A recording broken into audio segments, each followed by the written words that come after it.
হ্যাঁ তুমি একদম সঠিক কথা বলছো। হ্যাঁ তুমি একদম সঠিক কথা বলছো। এখন চলো তাড়াতাড়ি করে আমাদেরকে বাসা চলে যেতে হবে। আরে এটা আবার কে ফোন দিল? হ্যালো, আরে আবার কার সাথে কথা বলতেছে? আরে তাড়াতাড়ি চলো। আরে আমার একটু দেরি হবে। ধুর, আমি একটু ওয়েট করতে পারবো না, আমি এগিয়ে যাই। আমাকে তাড়াতাড়ি করে বাসায় চলে যেতে হবে। হ্যাঁ তুমি ঠিক বলছো। আরে এটা কি? এই যে ম্যাডাম, কোথায় যাচ্ছেন? হ্যাঁ হবে নাকি?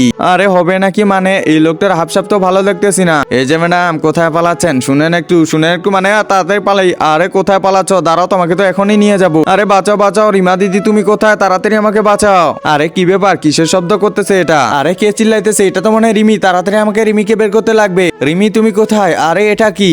একজন মা কতটা আপন হয়ে থাকে, যার মানেই তাকে জিজ্ঞাসা করে দেখো। তো দেখা যাক বন্ধুরা, এই মায়ের জন্য কে ভিডিওটিতে লাইক এন্ড সাবস্ক্রাইব করে। আর যারা মাকে ভালোবাসো না, তারা ভিডিওটি থেকে দূরে থাকো।